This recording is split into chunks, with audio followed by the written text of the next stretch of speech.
Unit 4 में लिखा है सबसे पहले कम्युनिकेशन क्या है, मतलब संचार क्या है। संचार मतलब क्या होता है, जब हम सूचनाओं को एक स्थान से दूसरे स्थान पर, संदेश को एक स्थान से दूसरे स्थान पर किस माध्यम से कम्युनिकेट करते हैं, ठीक है, तो उसे हम क्या कहते हैं, संचार। जैसे पहले हमारा संचार का माध्यम डाकघर हुआ करता था। क्या हुआ करता था, जो सूचनाओं को एक स्थान से दूसरे स्थान पर स्थानांतरित करने का कार्य करता था। लेकिन धीरे धीरे हमारी टेक्नोलॉजी के कारण हम इलेक्ट्रॉनिक वे में काम करने लगे, ठीक है। तो आज हमारे पास मोबाइल हो गया, मोबाइल के जरिए हम एक स्थान से दूसरे स्थान पर कम्युनिकेशन कर पाते हैं, और जिसमें लंबा वक्त लगता था अब हम लाइव रियल टाइम में ही हम कम्युनिकेट कर सकते हैं, राइट। तो इस तरीके के माध्यम को हम क्या कहते हैं, संचार कहते हैं। क्या कहते हैं, लिखा भी है, संचार का अर्थ है सूचनाओं का आदान प्रदान करने से है। लेकिन ये सूचनाएं तब तक उपयोगी नहीं हो सकती जब तक कि इन सूचनाओं का आदान प्रदान ना हो। पहले सूचनाओं या संदेशों को एक स्थान से दूसरे स्थान पर भेजने में काफी समय लगता था, किंतु वर्तमान में संदेश का आदान प्रदान बहुत ही आसान हो गया है और समय भी कम लगता है। सैटेलाइट या टेलीविजन ने तो सारी दुनिया को एक नगर में बदल दिया है। लेकिन इससे भी ऊपर हम बात करें तो हमारे मोबाइल ने, क्या मोबाइल ने, जब से मोबाइल तकनीक हमारे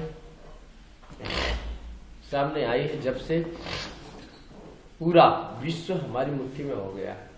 आप कहीं से भी कुछ भी कर सकते हो, राइट, और रियल टाइम में। तो यहां से जब हम आगे बढ़े, उसको हम ऐसा भी लिखा गया है, जब दो या दो से अधिक व्यक्ति आपस में कुछ सार्थक चिन्हों, संकेतों या प्रतीकों के माध्यम से विचारों या भावनाओं का आदान प्रदान करते हैं तो उसे क्या कहते हैं, क्या कहते हैं, संचार कहते हैं। तो ये ऐसा लिखा हुआ है, तो ये आपको समझ में आ गया होगा, ठीक है। तो पूरी जो दुनिया है, पहले जो कम्युनिकेट या कम्युनिकेशन जो होता था वो बहुत ही जटिल प्रोसेस हुआ करती थी। लेकिन अब नेटवर्क, इंटरनेट की दुनिया से जब हमारे सारे सिस्टमों को जोड़ा गया तो हम किसी भी समय किसी से भी बात कर सकते हैं, राइट।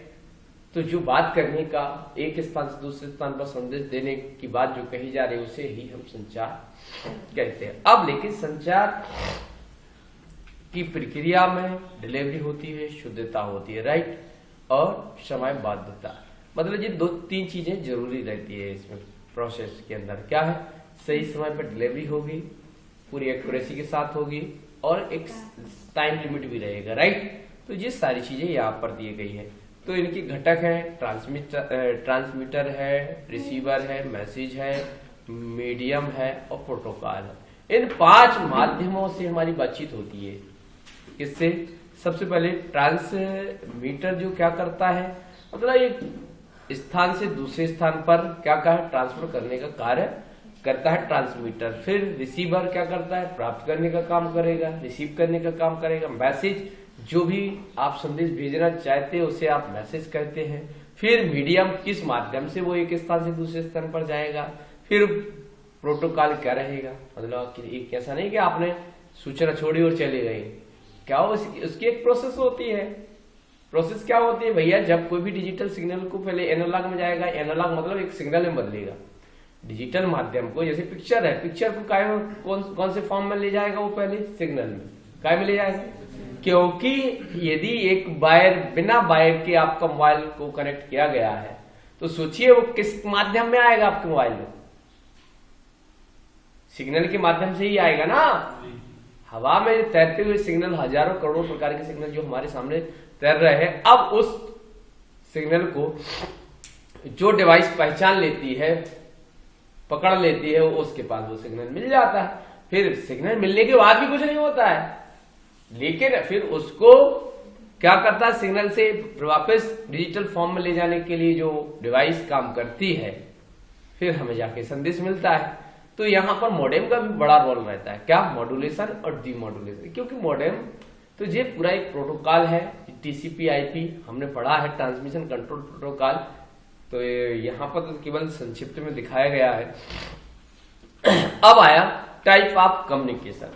तो हमारे जो कम्युनिकेशन के प्रकार हैं वो यहाँ 3 बताए गए। कितने प्रकार के बताए गए? जिस प्रकार सड़क पर 1 वे 2 वे होता है, ठीक उसी प्रकार कम्युनिकेशन चैनलों के मोड होते हैं। कम्युनिकेशन चैनल 3 प्रकार के होते हैं, सिंप्लेक्स होता है, हाफ डुप्लेक्स होता है और फुल डुप्लेक्स होता है, राइट। तो हम बात करते हैं सिंप्लेक्स की। तो सबसे पहले हमारे दिमाग में ये क्वेश्चन आना चाहिए कि मतलब हम क्या पढ़ रहे हैं, मतलब कम्युनिकेशन के प्रकार पढ़ रहे हैं। आप क्या पढ़ रहे हैं? तो उसमें कितने प्रकार से बताया गया? जो हमारी बातचीत हो सकती है वो कितने प्रकार से हो सकती है? मतलब जो कंप्यूटर से या अन्य डिवाइसेस से जो बातचीत या संदेश एक स्थान से दूसरे स्थान पर जा रहा है वो कितने प्रकार से हो रहा है? 3 माध्यम है। सबसे पहले लिखा सिंप्लेक्स, तो सीधा हम कह सकते हैं ऐसा डेटा का संचरण। क्या लिखा है? संचरण जो एक ही दिशा में होता हो। किसमें होता हो? एक ही दिशा में। मतलब जो भी हमारा डाटा या संदेश है वो एक जगह से दूसरी जगह बस जाएगा, लौट के नहीं आएगा। मतलब 1 वे कम्युनिकेशन होगा। समझ गए? संचार की अवस्था कैसी होगी? एक ही दिशा में होगी। मतलब केवल तुम सुन सकते हो, बोल कुछ नहीं सकते, ठीक है। मतलब जैसे कीबोर्ड के द्वारा कंप्यूटर को दिए गए निर्देश केवल कीबोर्ड से कंप्यूटर की ओर जाते बस हैं, कंप्यूटर से कीबोर्ड की ओर कोई भी चीज नहीं आती। तो ऐसे कम्युनिकेशन को क्या कहा गया है? क्या कहा गया है? क्या कहा गया है? राइट। तो सिंप्लेक्स में कोई प्रॉब्लम मतलब हम सीधा अपनी भाषा में कह सकते हैं जब डेटा का संचरण एक ही दिशा में होता हो, ऐसे संचार को या ऐसी अवस्था को या ऐसे संचरण को ही हम क्या कहते हैं? सिंप्लेक्स कहते हैं। और सीधा कह सकते हैं कि एक ही दिशा में जैसे ट्रेन चलती है, 1 वे और 2 वे की बात कर रहे हैं। तो जब हमारी क्या होती है, ट्रेन की पटरी होती है सिंगल लाइन वाली, देखी होगी कभी। कई शहर ऐसे हैं, कई गांव ऐसे हैं जहां से केवल सिंगल लाइन निकाली गई है। तो उसमें ट्रेन लेकिन क्या करती है, लेकिन जी तो अर्ध डुप्लेक्स हो जाएगा, यहां नहीं दे सकती। वो तो कीबोर्ड ही माध्यम में, या कोई गूंगा है, हम केवल उसको बोल सकते हैं, वो बेचारा कुछ नहीं बोल सकता, आधी से नहीं दे पा रहा। समझ गया ना? तो इस तरीके से जब डेटा का संचरण एक ही दिशा में 1 वे में हो, ठीक है, तो ऐसे डेटा के संचरण को क्या हो कहते हैं हम? फिर आगे लिखा भी है, इस अवस्था में डाटा का संचरण सदैव एक ही दिशा में होता है, अर्थात हम अपनी सूचनाओं को केवल भेज सकते हैं, प्राप्त नहीं कर सकते। सिंप्लेक्स कम्युनिकेशन कहलाता है। लिखा भी है, कीबोर्ड से हम केवल सूचनाएं भेज सकते हैं, प्राप्त नहीं। लिखा है ट्रांसमीटर रिसीवर, बस।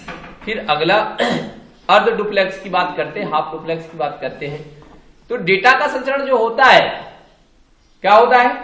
डेटा का संचरण जो होगा एक ही समय में एक दिशा में और दूसरे समय में दूसरी दिशा में डेटा का संचरण जब होता है, मतलब डेटा का संचरण दोनों दिशाओं में होता है, लेकिन एक समय में एक दिशा में और दूसरे समय में दूसरी दिशा में डेटा का संचरण होता है। तो ऐसे संचरण की अवस्था को ही हम क्या कहते हैं? अर्ध डुप्लेक्स, हाफ डुप्लेक्स, राइट। मतलब जैसे अभी जो ट्रेन का उदाहरण दे रहे थे, सीधा सा ट्रेन 1 वे लाइन होती है, तो उसमें क्या ट्रेन जो होती है एक दिशा में चलती है कि नहीं चलती? क्या एक सिंगल पटरी में दोनों एक ही समय में दोनों दिशाओं से ट्रेन आ सकती है? यदि आएगी तो क्या हो जाएगा? क्रैश हो जाएगी भाई, एक्सीडेंट हो जाएगा, एक दूसरे से टकरा जाएगी। तो इसीलिए क्या किया जाता है? टाइम बदल दिया जाता है। क्या बदल दिया जाता है? मतलब एक पहले 10 बजे तुम निकल जाओ, फिर 10:02 पे हम निकल जाएंगे। टाइम बस चेंज कर दिया गया, जिसके कारण सिंगल लाइन पर दोनों काम करने लगे। तो ऐसे डेटा के संचरण को ही हम क्या कहते हैं? आप क्लियर? या इसका उदाहरण सीधा है सीडी कॉम्पैक्ट डिस्क का नाम सुना होगा तुमने, सबसे अच्छा उदाहरण, बढ़िया उदाहरण है। यदि सीडी में कोई रीराइटेबल सीडी है और उसमें यदि कोई डेटा लिखना है, क्या करना है? क्या करना है? डेटा को लिखना होता है, तो आप क्या करते हैं? क्या करते हैं? यदि आप सीडी में डेटा राइट करेंगे तो केवल राइट ही कर सकते हैं, और उसमें पहले से कोई गाना पड़ा है या सॉन्ग पड़ा है यदि उसे आप सुनना चाहते तो नहीं सुन सकते। कब तक? जब तक राइटिंग चल रही होगी। और यदि आप सुन रहे हैं तो आप राइट नहीं कर सकते। तो दोनों प्रोसेस एक समय में ही नहीं कर सकते, इसीलिए डेटा के संचरण को कहा गया है जब एक समय में एक दिशा में और दूसरे समय में दूसरी दिशा में डेटा का संचरण होता है तो ऐसे डेटा के संचरण को ही, इसमें क्या प्रॉब्लम बनना चाहिए, राइट। फिर अगला राउंड आता है तुम्हारा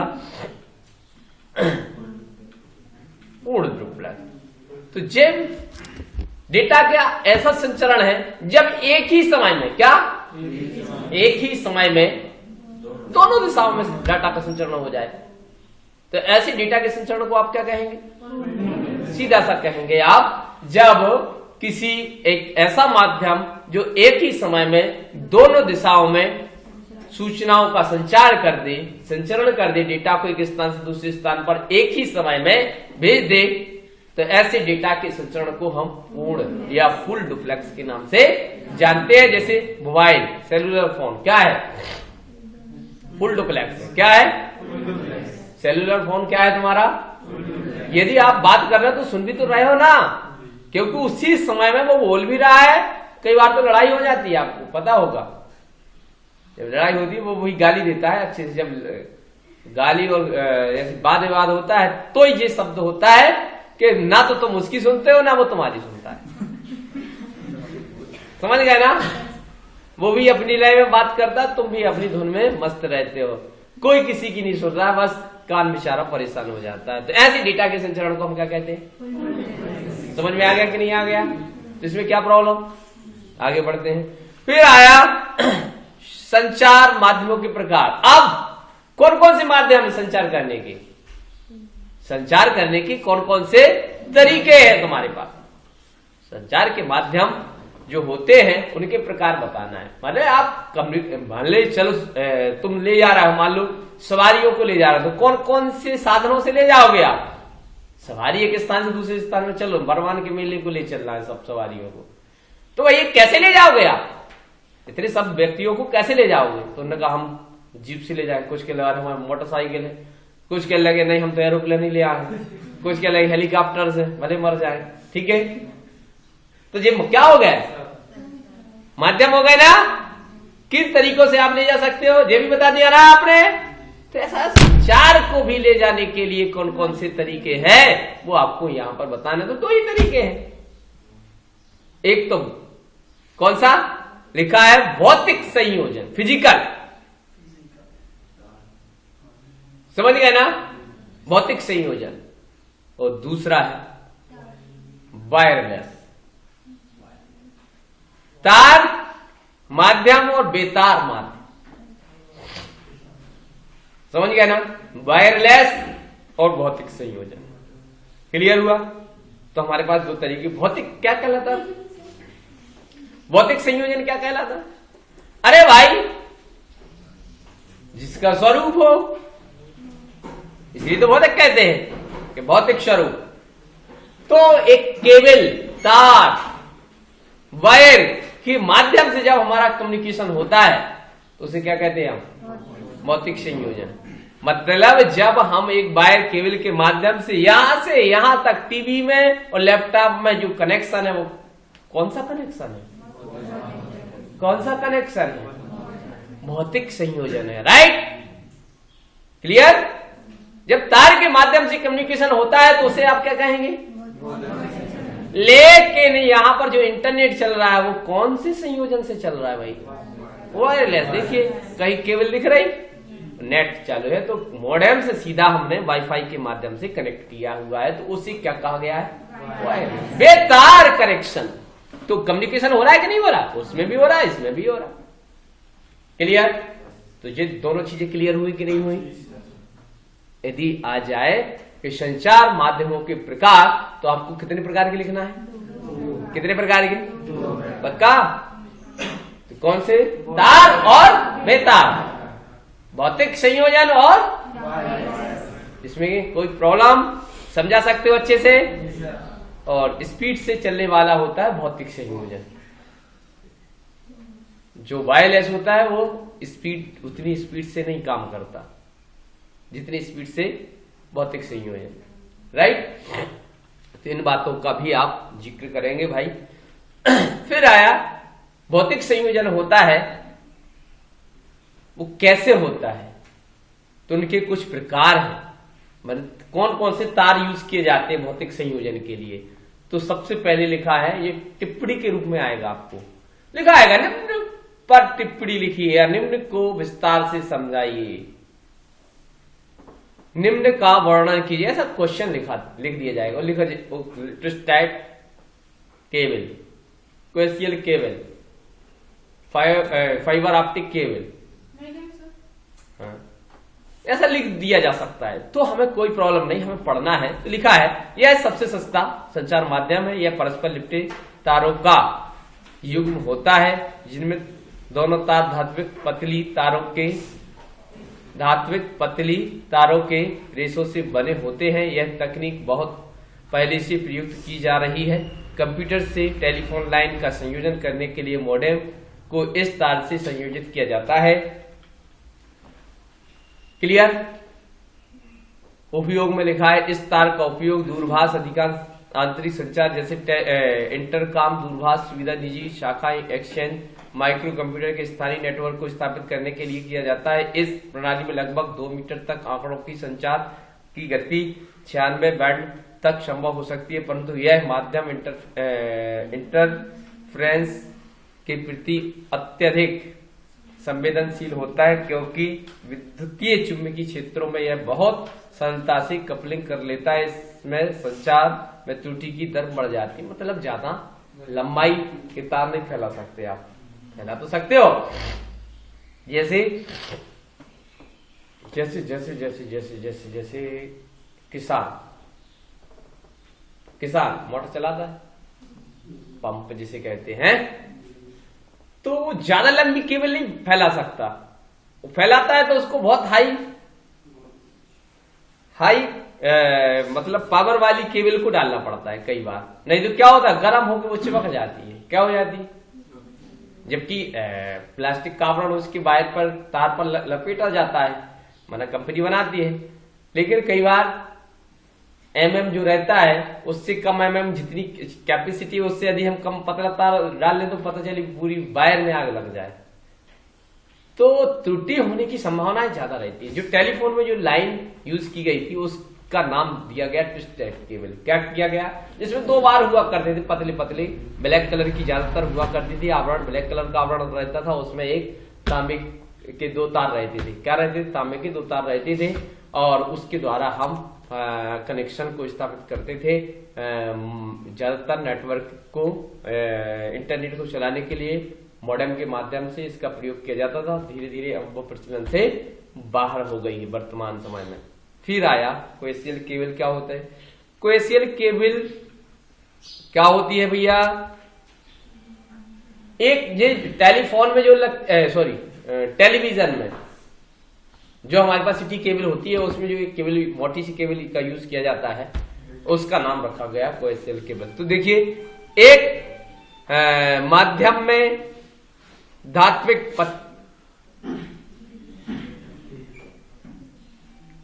इसको लिख लेना भैया यहां, धात्विक पतली के जो तार होते हैं उनके केंद्र में एक तांबे का तार होता है। मतलब क्या होता है, वो गलत लिख गया बोलने में। तो जो पतले तार रहते हैं, एक तुमने टीवी की केबल ऐसे कुछ समझ लो आप, टीवी की केबल तो देखी होगी, कुछ लोगों ने देखी होगी। तो सबसे पहले एक मोटी सी 1 इंच तक जा सकती है, मोटी केबल भी हो सकती है। जब लंबे कनेक्शन फैलाते हैं तो वो मोटी केबल का यूज करते हैं। तो सबसे पहले एक अंदर एक तांबे का तार रहता है, बिल्कुल ठीक है, मोटा तार रहता है। फिर उसके ऊपर एक प्लास्टिक का आवरण लगा दिया जाता है। फिर उसके बाद रेसे वाला तार फिर लगाया जाता है। क्या लगाया जाता है? रेसे वाला। तो वही लिखा है, क्या लिखा है? धातु के तार जो होते हैं पतले पतले, उन तारों के बीच में मतलब केंद्र में एक और तांबे का तार होता है, मोटा तार होता है। फिर उसके बाद फिर प्लास्टिक होता है। ठीक है, इसके द्वारा हम क्या करते हैं? डेटा को एक स्थान से दूसरे स्थान पर भेजते, क्योंकि ये डेटा को पूरी एक्यूरेसी के साथ भेजने के लिए ऐसा बनाया गया है जिससे उसके बीच में फ्लक्चुएशन ना हो। जैसे अभी कपलिंग हो रहा था, वो नहीं हो, कितना ही गर्म हो जाए, कुछ भी हो जाए, हमारी टीवी चलती रहे। तुमने देखा होगा टीवी यदि कनेक्शन सही होते हैं तो खराब नहीं होती है। कई सालों से हमारी केबल डली है, टूटे बस नहीं तो बाकी चल रहा है कारोबार।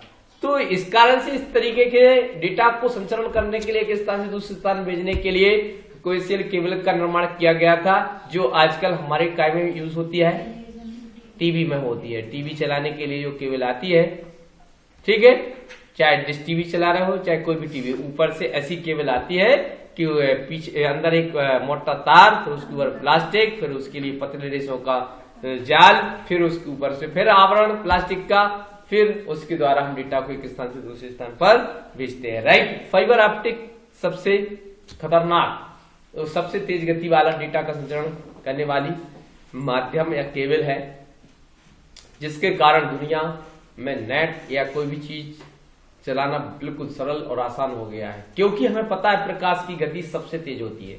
याद है कि नहीं है? सबसे तेज गति किसकी होती है? होती है ना, पढ़ा होगा ना यार, सूर्य की। जब तो आसमान में जब गड़गड़ाहट होती है तो गड़गड़ाहट बाद में सुनाई देती, बिजली पहले चमक जाती है, जिसके आधार पर हम कान बंद कर लेते हैं। जब तेज बिजली चमकती है तो कान जल्दी से बंद कर लेते हैं। क्यों? क्योंकि हमें पता है जितनी चमक ज्यादा हुई है उतनी ज्यादा गड़गड़ाहट होनी है।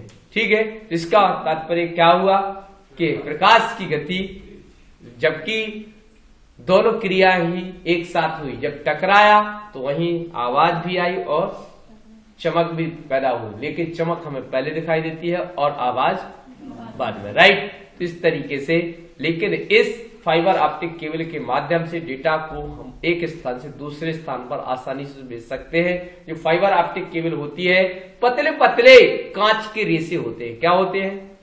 जैसे तार होता है, ऐसे तार के रूप में हमें क्या बनाया गया है? कांच के रेशे, उसके ऊपर एक आवरण चला, प्रत्येक रेशे पर एक आवरण चढ़ा रहता है। तो यहां पर भी जो नेट चल रहा है वो फाइबर ऑप्टिक से ही चल रहा है। सिटी केबल जो चल रही है, बीच में मोटी लाइन डाली, उसको देखोगे तो वो कांच की केबल से ही चल रही है। किससे चल रही है? तो उसमें पतले पतले बहुत बारीक बारीक रेशे होते हैं और जल्दी टूट भी जाते हैं, लेकिन उसके ऊपर जो प्लास्टिक आवरण रहता है वो इतना मजबूत होता है कि उसको टूटने नहीं देता है। उसको इस राउंड गोल गोल तो कर सकते हो, उसको ऐसे कोना नहीं बना सकते उस केबल का। क्या नहीं बना सकते? नहीं तो टूट जाएगी। राउंड राउंड तो मोड़ सकते हो आप, लेकिन आप सोचो ऐसे कर दें तो वहीं से टूट जाएगी। और उससे जोड़ने के लिए हम एक विशेष मशीन का प्रयोग करते हैं, हाथ से हम नहीं जोड़ सकते। जैसे हम तार को लिया और लपेट दिया, ऐसा नहीं। और दूसरा, उसका जो कांच होता है वो घातक भी होता है। यदि किसी को लग जाए तो नुकसान ज्यादा पहुंचाएगा आपको, कैंसर जैसी बीमारी को भी जन्म दे सकता है वो कांच। तो इसलिए हम उस केबल को सावधानी से यूज करना चाहिए, क्योंकि लापरवाही वाला काम नहीं है। ठीक है, तो जे फाइबर ऑप्टिक के कारण हमारी पूरी दुनिया हमारी मुट्ठी में और तेज गति से डेटा को, आप सोचिए हम आज की डेट में यदि हम बात करें तो नेट हम 100 MBPS तो इसी में चल रहा। कितने? 100 MB। पहले तो आते ही नहीं था, 100 MB आ गया, मैंने बहुत आसमान आ गया। लेकिन आज 200 MBPS, अभी 5G आ रहा तो और ज्यादा स्पीड बढ़ जाएगी आपकी। तो ये डेटा के संचरण फाइबर ऑप्टिक के कारण, क्योंकि जो फाइबर ऑप्टिक होती है उसकी सबसे तेज गति होती है, क्योंकि प्रकाश से ज्यादा किसी की गति होती नहीं है। पूरे डेटा जो सिग्नलों को कायम बदल दिया गया, प्रकाश में बदल दिया गया। काय में? लेजर लाइट के द्वारा यहां से फोकस डलेगा और यहां पर तुरंत आ जाएगा, उसी सेकंड में यहां पर ट्रांसफर हो जाएगा। क्योंकि कई बार तुमने देखा होगा अंधेरा होता है तो आजकल छतों में हमें कांच लगा देते हैं। क्या लगा देते हैं? कांच क्यों लगाते हैं? कि प्रकाश उस पे आए और नीचे पहुंच जाए। अब पता चली डबल टेबल खंड बन गया है और आपको ऐसा कोई मकान बनाना पड़े कि जो अंधेरे में हो या बड़े बड़े शहरों में हो, और मान लो हर कमरे में लाइट चाहिए है आपको, तो आपको क्या कर देना चाहिए? कोई एक कांच की ऐसी धातु या ऐसा कोई ठोस बनवाना चाहिए कि जो हर कमरे में ऊपर से लेके नीचे तक निकल रहा है। जब भी उस पर लाइट पड़ेगी तो जितने भी कमरे होंगे, चाहे वो 100 फुट नीचे क्यों ना हो, सब में लाइट चली जाएगी, क्योंकि उसका सिद्धांत ही है कांच का पारदर्शी होता है भैया, एक जगह से प्रकाश डलेगा तो उस पार भी चला जाएगा, तो इस कारण से रोशनी हमारे पास आ जाती है। तो इसका लोगों ने ईंटों का चलन मार्केट में, आप तो दीवार में लगा सकते हो, निकाल सकते हो, क्योंकि हम लोगों के पास जो प्रिंटर आते हैं उनका भी कांच ऐसा ऐसा जाके उधर लगा रहता है और उधर एक लाइट जलती है और इधर इधर जैसे मोड़ मोड़ के इधर आ जाता है। जब उधर लाइट जलती है तो इधर ऊपर उस कांच के ऊपर जलती हुई दिखाई देती, लगता है कि एलईडी यहाँ लगी, जबकि वो सरफेस में लगी एलईडी। कहाँ लगी? लॉजिक कार्ड में। तो सिद्धांत यह है कि यदि ऐसी कोई कंजेस्टेड जगह में मकान बनाना हो तो कांच का प्रयोग किया जा सकता है। तो उससे क्या होगा, आपको हमेशा बिना लाइट की रोशनी दिन भर मिलती रहेगी, राइट। तो इसको कहते हैं फाइबर ऑप्टिक, राइट। देखिए लिखा है, यह कंप्यूटर संचार माध्यम की आधुनिक तकनीक है। यह तार कांच के हजारों रेशों से निर्मित होती है।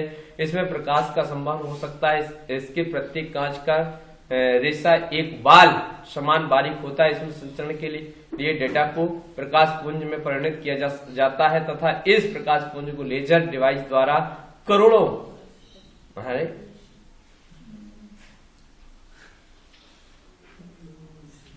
बार सुनाई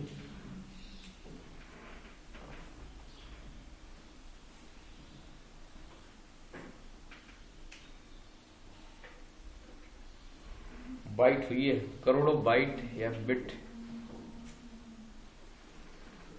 करोड़ों बाइट हो सकता है। बाइट प्रति सेकंड की गति से प्रेषित किया जाता है। प्रत्येक रेशा एक फाइबर कहलाता है। फाइबर ऑप्टिक केबल का आकार बाहर कोएक्सियल केबल से 10 गुना क्या अधिक होता है। कोएक्सियल केबल का वजन क्या लिखा है, केबल बोला होगा तो केबल लिख लिया उसने। केबल का वजन फाइबर ऑप्टिक केबल से कितना होता है, 20 गुना अधिक होता है। ये आपको बताना है। इसका उपयोग आधुनिक प्रणाली में संचार के लिए होता है। इसके मोड़ने आदि से संचार में कोई व्यवधान नहीं होता अतः इसे लगाना भी आसान होता है, परंतु दो तारों को परस्पर जोड़ना अत्यधिक कठिन है भैया। ठीक है, एक विशेष मशीन आती है 2-2.5 लाख रुपए की, उससे जोड़ता है वायर, क्योंकि कांच बहुत बारीक होता है, बहुत ही। अब देखिए, वायरलेस बेतार माध्यम, बेताल नहीं बेताल तार अथवा माइक्रोवेव मीडिया बेतार संचार प्रणाली में सिग्नलों का आदान प्रदान बिना किसी विद्युत व प्रकाशीय तार के माध्यम से होता है। इसलिए इसे अनगाइडेड मीडिया भी कहते हैं। इन्हें निम्नलिखित माध्यमों में विभाजित किया गया है, रेडियो वेव और माइक्रोवेव, तो हम और एक और है सैटेलाइट।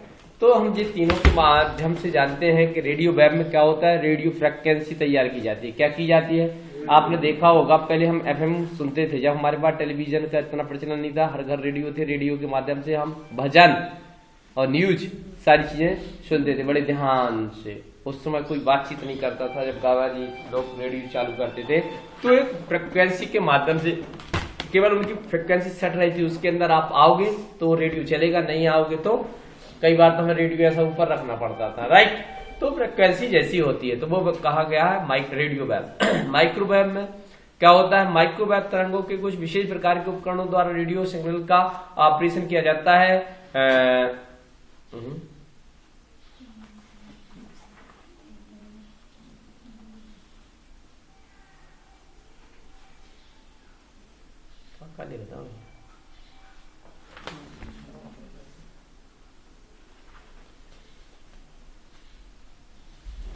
रेडियो लिखा होगा, रेडियो जिन पर माइक्रोवेव सिग्नलों का प्रेषण किया जाता है माइक्रोवेव आवृत्ति कहलाती है। टेक्स्ट, ग्राफिक्स, ध्वनि और चलचित्र आदि सभी प्रकार के डेटा को माइक्रोवेव सिग्नलों में परिणत किया जाता है। इसके लिए दिशात्मक एंटीना का प्रयोग किया जाता था। इन एंटीना के माध्यम से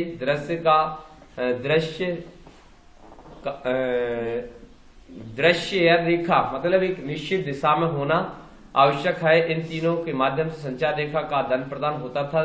दृश्य रेखा की सीध में ही ट्रांसमीटर और बीच बीच में प्रबंधन की आवश्यकता हेतु इस प्रणाली में 25 से 30 किलोमीटर की दूरी पर आवर्तक लगाए जाते थे। इस प्रणाली में 16 गीगाबाइट प्रति सेकंड से सूचना भेजी जा सकती थी। यह प्रणाली अत्यधिक आधुनिक तथा तार संचार माध्यम की तुलना में सस्ती और सरल तकनीक थी। मतलब टीवी आई थी, तुमने देखा होगा पहले जगह जगह एंटीना लगाए जाते थे। आपकी टीवी दूरदर्शन, सीधा कह दो दूरदर्शन को चलाने के लिए हम क्या करते थे, एक एंटीना लगा देते। लेकिन उसका भी एक सीध थी कि आपको उसी रेखा में, जिस दिशा में वो हमारा सैटेलाइट सेट हुआ है, उसी दिशा में आपको एंटीना सेट करना पड़ेगा, तो चलेगा, नहीं तो नहीं चलेगा। तो ये सारी चीजें इसमें दी गई थी। एक वो माध्यम था माइक्रोवेव, फिर सैटेलाइट ट्रांसमिशन, तो सभी जानते हैं कि सैटेलाइट फोन सुना होगा नाम, विषम परिस्थितियों में भी वो चलता रहता है। तुम्हारे नेटवर्क बंद हो जाते हैं, उसके नेटवर्क नहीं, क्योंकि आजकल ऐसी ऐसी गवर्नमेंट के पास डिवाइस आ गई कि आपका यहाँ नेटवर्क जाम कर सकते हैं। क्या कर सकते हैं कि यदि वो डिवाइस को लगा दिया जाए तो सारे नेटवर्क खत्म, बंद कर दिए जाते हैं। मतलब एक निश्चित एरिया का नेटवर्क तुरंत ध्वस्त किया जा सकता है 1 सेकंड के अंदर।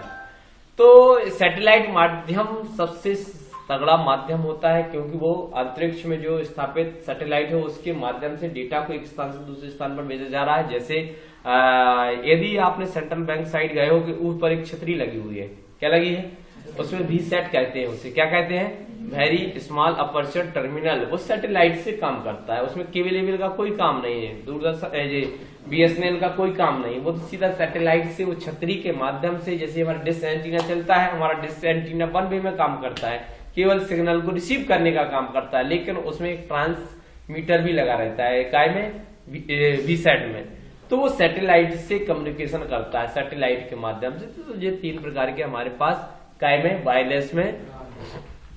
अब आया मोडेम क्या है, क्या लिखा है, मोडेम क्या है। मोडेम एक नेटवर्क डिवाइस है जो 2 शब्दों मॉड्यूलेटर को मो और डेमोड्यूलेटर से डैम से मिलकर बना है, जो इसकी कार्यप्रणाली को दर्शाता है। मॉडेम का कार्य हमारी टेलीफोन लाइन से आने वाले एनालॉग सिग्नल को मॉड्यूलेट करना तथा इस तरह के डिजिटल सिग्नल में बदलना कि इसे हमारा कंप्यूटर रीड कर सके या समझ पाए। तो कंप्यूटर से आने वाले सिग्नल को डीमॉड्यूलेट करके वापस एनालॉग में बदलकर उसे वापस भेज पाए, और इसी प्रणाली को आसान शब्दों में हम मॉड्यूलेशन और डीमॉड्यूलेशन कहते हैं। क्या कहते हैं, तो सीधा सा हम कह सकते हैं कि जब हमारे पास क्या होता है, डिजिटल सिग्नल होते हैं, डिजिटल सिग्नल से वापस हम काय भेजते हैं, डिजिटल सिग्नल से या एनालॉग सिग्नल से हम डिजिटल सिग्नल में, तो मॉड्यूलेशन। और जब डिजिटल से हम एनालॉग में या एनालॉग से वापस डिजिटल में भेजते हैं तो डीमॉड्यूलेशन की क्रिया जो हम संपन्न करते हैं, तो उसे हम 2 प्रक्रियाओं जिस डिवाइस से करवाते हैं, कौन कौन सी, मॉड्यूलेशन की और डीमॉड्यूलेशन की, तो उसे हम क्या कह देते हैं, मोडेम कह देते हैं। शॉर्टकट में क्या कह देते हैं, मॉड्यूलेशन से मो और डीमॉड्यूलेशन से डैम ले लिया। तो मोडेम तो सीधा कह सकते हैं ऐसी डिवाइस जिस डिवाइस के माध्यम से हम मॉड्यूलेशन और डीमॉड्यूलेशन की क्रियाओं को संपन्न कराते हैं, उन्हें हम मोडेम कहते हैं। क्योंकि एक क्रिया में एनालॉग से डिजिटल में कन्वर्ट किया जाता है और दूसरी क्रिया में डिजिटल से वापस एनालॉग में बदलने का कार्य किया जाता है। जिस डिवाइस से ये दोनों क्रियाएं संपन्न की जाती हैं उसे ही मोडेम कहते हैं। मोडेम शब्द कैसे लिया गया, मॉड्यूलेशन से मो ले लिया गया है और डीमॉड्यूलेशन से डैम ले लिया गया, इसीलिए दोनों शब्दों को मिला के हम मोडेम कहते हैं। मोडेम हमारे पास 2 प्रकार की होती है। कितने प्रकार की होती है, इंटरनल और एक्सटर्नल। कितने प्रकार की होती है, इंटरनल, एक्सटर्नल। इंटरनल मोडेम वह मोडेम कहलाती है जो कंप्यूटर के साथ इनबिल्ट हो जाती है, मतलब पहले से लगाई जाती है, कंप्यूटर के अंदर जो मोडेम लगाई जाती है उसे हम क्या कहते हैं, वो बाहर नहीं दिखाई देगी, अंदर ही इनबिल्ट रहेगी। ऐसी मोडेम को हम क्या कहते हैं, इंटरनल मोडेम। और एक्सटर्नल मोडेम वह मोडेम कहलाती है जो कंप्यूटर के अंदर न लगा के हम बाहर से कनेक्ट करते हैं, ऐसी मोडेम को हम क्या कहते हैं, एक्सटर्नल मोडेम कहते हैं, जिसका पूरा पावर बाहर से होता है। फिर आया मोडेम की विशेषताएं, संचरण की गति, त्रुटि जांच तथा निवारण, जे आपको संपीड़न, जे आपको इनकी विशेषताओं को बताना है। राइट, तो क्लियर, इसमें भी कोई दिक्कत। फिर अगला क्वेश्चन का आंसर सरल है, जो आता ही है, एक टिप्पणी तो मिल ही जाएगी यदि इसको पढ़ लोगे तो। नेटवर्क क्या है, सबसे पहले तो नेटवर्क अरे भाई, एक आदमी को दूसरे आदमी से जब हम जोड़ लेते हैं, एक व्यक्ति से दूसरे व्यक्ति के जब हम संबंध बनाते हैं तो हम कहते हैं हमारा नेटवर्क बढ़ रहा है।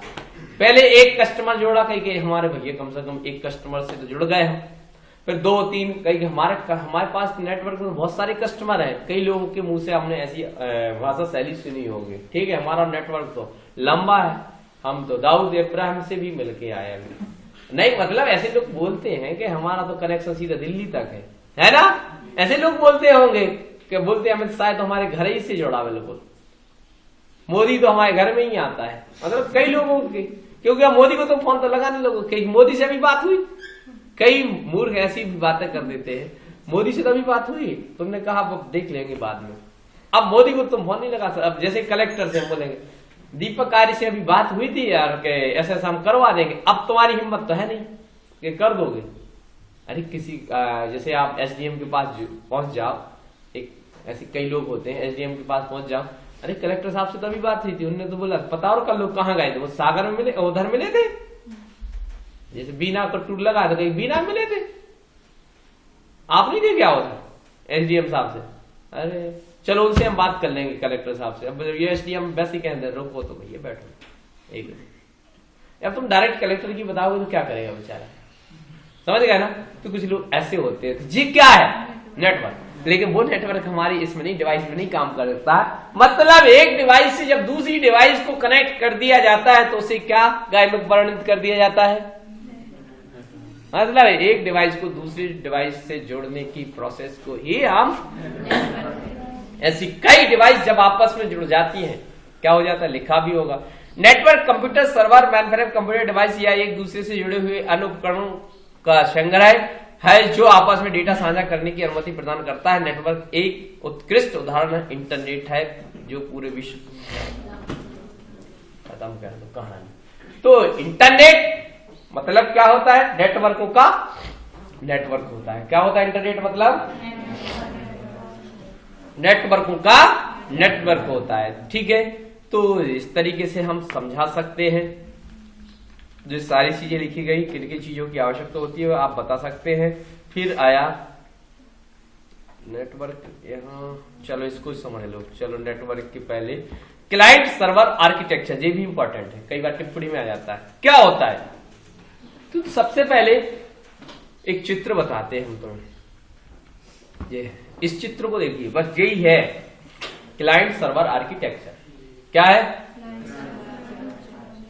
तो यहां पर क्या होता है, एक कंप्यूटर मैन कंप्यूटर होता है जो वर्क स्टेशन या सर्वर के रूप में या मैन या होस्ट कंप्यूटर के रूप में भूमिका निभाता है, जिसके द्वारा अनेक कंप्यूटरों को कनेक्ट कर दिया जाता है कोई भी माध्यम से। जैसे अंदर तुम्हारे पास एक कंप्यूटर से 12 कंप्यूटर चलते हैं, तो वो एक नेटवर्क के माध्यम से जोड़े गए हैं। एक सर्वर यदि बंद हो जाता है बाकी सब चिल्लाने लगते हो, तो वहां पर नेटवर्किंग कौन से आर्किटेक्चर को डेवलप किया गया है, सर्वर क्लाइंट सर्वर आर्किटेक्चर वहां तैयार किया गया है कि यदि सर्वर के द्वारा लिखा है, इसमें क्या लिखा है, यदि सर्वर जो तैयार किया गया है, जब क्लाइंट मतलब एक पीसी जो कनेक्ट किया गया है, जो यूजर है उसे क्या बोला गया, क्लाइंट। मैन कंप्यूटर को क्या बोला गया है, सर्वर। अरे मैन कंप्यूटर को सर्वर, उससे जोड़ा गया है एक पीसी पे करवाया गया है काम, क्योंकि एक कंप्यूटर हजारों व्यक्ति काम तो कर नहीं सकते, तो मैन कंप्यूटर के अंदर सारे डेटा को इंस्टॉल किया जाता है, बाकी सबको कनेक्ट कर दिया जाता है, एक माध्यम दे दिया जाता है जिसे क्लाइंट के रूप में कहते हैं। और वहां से क्लाइंट जब कोई भी रिक्वेस्ट भेजता है तो वो कहां जाती है, सर्वर पर जाती है। ये लिखा है इसमें, पढ़ लेना। जब सर्वर पर जाती है तो सर्वर उसे रिक्वेस्ट को एक्सेप्ट करके रिप्लाई करता है, मतलब रिस्पॉन्स देता है। क्या करता है, तो ये काम चलता है। जैसे हमने कहा खाना दे दो, अब जरूरी थोड़ी मिल जाए, अब वहां से जब रिस्पॉन्स आएगा कि हाँ दे रहे हैं, फिर मिल भी जाता है, समझ गए।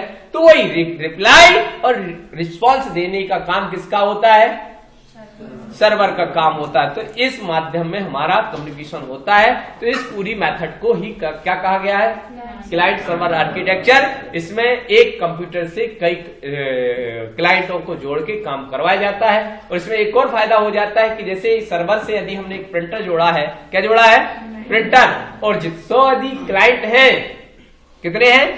100 क्लाइंट है, तो 100 ही क्लाइंट मिलके उस प्रिंटर का उपयोग कर सकते हैं। अलग अलग समय में उस प्रिंटर से वहीं बैठ के प्रिंट भी दे सकते हैं, तो ये फायदे होते हैं।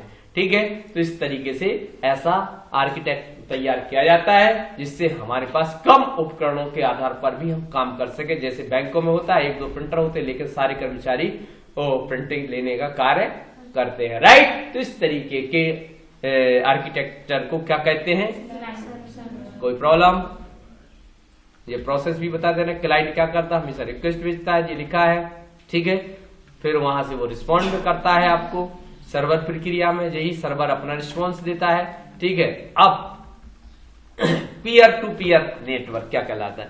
जब सीधा हम कंप्यूटर से कंप्यूटर को जोड़ दें बिना कोई सर्वर के, क्या लिखा है? समानता peer to peer computer network में क्लाइंट या सर्वर निर्धारित नहीं होता है, लेकिन इनमें प्रत्येक पीयर माने कंप्यूटर नेटवर्क पर स्वयं ही क्लाइंट या सर्वर कार्य करता है।